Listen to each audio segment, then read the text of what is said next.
So hey guys, after finishing HTML CSS and one mini project,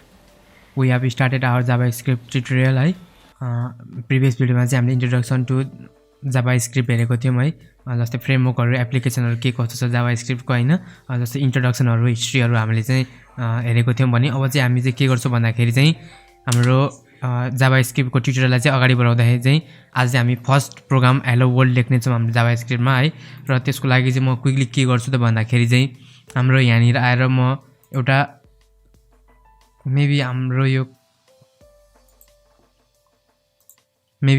कति project हो, हाम्रो कति हो भन्दाखेरि चाहिँ ट्युटोरियल 24 ट्युटोरियल 36 38 39 र म यहाँ ट्युटोरियल how much 40 tut40.html भनेर लेख्छु र tut30 भनेर लेखिसकेपछि म के गर्छु त भन्दाखेरि चाहिँ हामी सधैँ सुरुमा म बोइलर प्लेट लिएर आउँछु र बोइलर प्लेट लिएर आइसकेपछि यहाँनिर JavaScript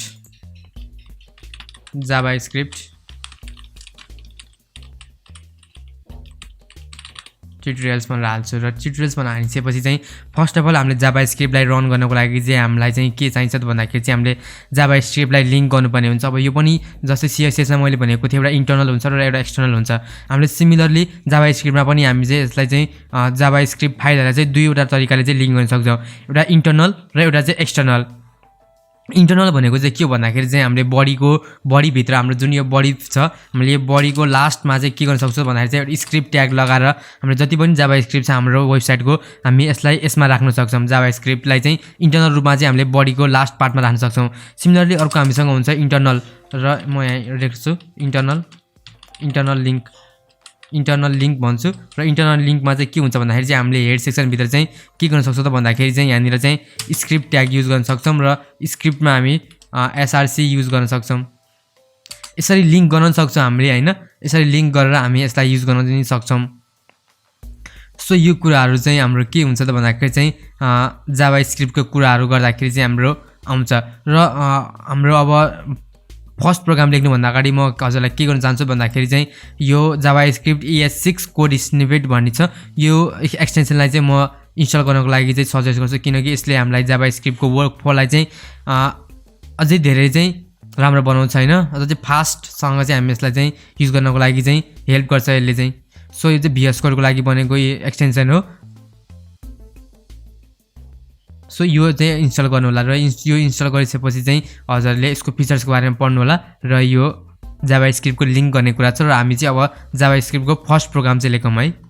similarly and one more thing है, हामीले चाहिँ यसलाई यसरी लिंक गर्न सक्छौं हैन, नभए हामीले यो हेड सेक्सन भित्र हामीसँग स्क्रिप्ट ट्याग हुन्छ, स्क्रिप्ट ट्याग युज गरेर हामीले स्क्रिप्ट ट्याग युज गरेर यसको भित्र चाहिँ हामी JavaScriptहरु पनि लेख्न सक्छौं। सपोज म के गर्छु त भन्दाखेरि चाहिँ अहिलेको लागि यो हटाइदिन्छु र म के गर्छु हाम्रो यहाँनिर म लेख्छु है त। सुरुमा म के गर्छु हेलो वर्ल्ड लेख्न चाहन्छु। म हेलो वर्ल्ड लेख्नको लागि हामीसँग console.log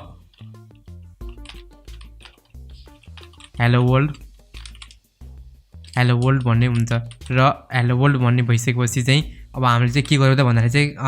कन्सोलमा चाहिँ हामीले चाहिँ यसलाई लग गरेको छौं र यसलाई म अहिलेको लागि सेभ गर्छु र हाम्रो लाइभ सर्भरलाई म अन गर्छु र अन गरिसकेपछि म के गर्छु त भन्दाखेरि चाहिँ हाम्रो ओपन विथ लाइभ सर्भर गर्छु र ओपन विथ लाइभ सर्भर गरिसकेपछि हाम्रो अहिले चाहिँ केही कन्टेन्ट देखेको छैन हैन। सो कन्टेन्ट देख्नको लागि म यहाँ एउटा div.container भनेर बनाउँछु। div.container बनाएपछि I am a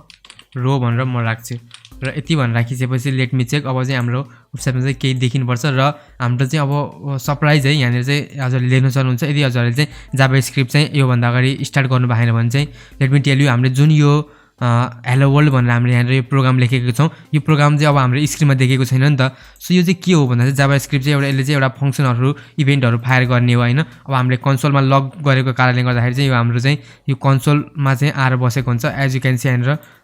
hello world भनेर चाहिँ लग भएको छ। सिमिलरली मैले यहाँनिर अब मैले के गर्न सक्छु भन्दाखेरि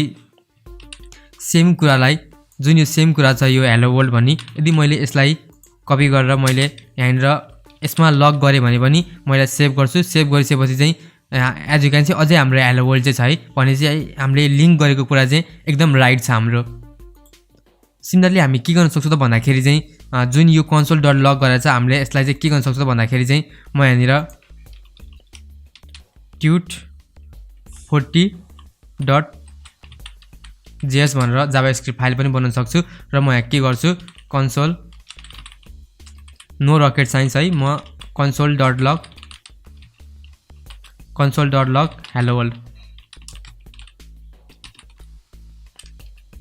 hello world भनेर म लेख्छु र hello world भनेर लेखिसकेपछि म के गर्छु त भन्दाखेरि जुन हाम्रो यो स्क्रिप्ट छ त्यो स्क्रिप्टलाई पनि म यहाँनिर यसलाई गरिदिन्छु र म यहाँ लिंक गर्छु म यहाँ स्क्रिप्ट भनेर लेख्छु र स्क्रिप्ट भनेर लेखिसकेपछि यहाँ सोर्समा म के दिन्छु त भन्दाखेरि चाहिँ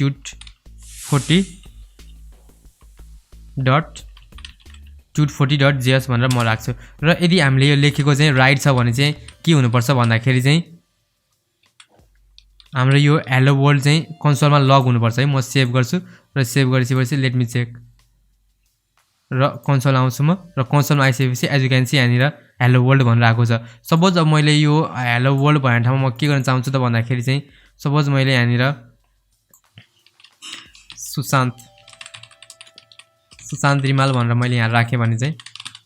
सुशान्त रिमाल भनेर यहाँ मैले राखेँ भने चाहिँ let me check okay you can see हाम्रो कन्सोलमा चाहिँ लग भएको छ सुशान्त रिमाल सो यो वेहरू चाहिँ थियो कि हामीले जावास्क्रिप्टलाई चाहिँ कसरी लिङ्क गर्न सक्छौँ भन्ने कुरा र सिमिलरली हामीले यो जुन यो सोर्स युज गरेर हामीले यसलाई चाहिँ हेड ट्यागभित्र युज गर्न सक्छौँ बडी ट्यागभित्र पनि युज गर्न सक्छौँ यो चाहिँ कसरी लिङ्क गर्ने भन्ने कुराहरू चाहिँ हाम्रो जावास्क्रिप्टको थियो र अब नेक्स्ट ट्युटोरियलमा चाहिँ हामी के कुरा गर्नेछौँ भन्दाखेरि चाहिँ अब जावास्क्रिप्टको जस्तै यो डेभलपर कन्सोलहरू हुन्छ हैन अब डिफ्रेन्ट ब्राउजरहरूको चाहिँ डिफ्रेन्ट के हुन्छ भन्दाखेरि चाहिँ यो इन्स्पेक्ट गरेर यसलाई कन्सोलहरू चाहिँ हामीले चेक गर्ने डिफ्रेन्ट चाहिँ हुन्छ सो के गर्न सक्छौँ त भन्दाखेरि चाहिँ हामी चाहिँ अब नेक्स्ट ट्युटोरियलमा चाहिँ हामी के गर्छौँ भन्दाखेरि चाहिँ यो कन्सोलको बारेमा हैन डेभलपर टुल्सहरूको बारेमा चाहिँ कुरा गर्नेछौँ so on that note thank you so much for watching Stay safe, stay coding, and I'll see you in the next video.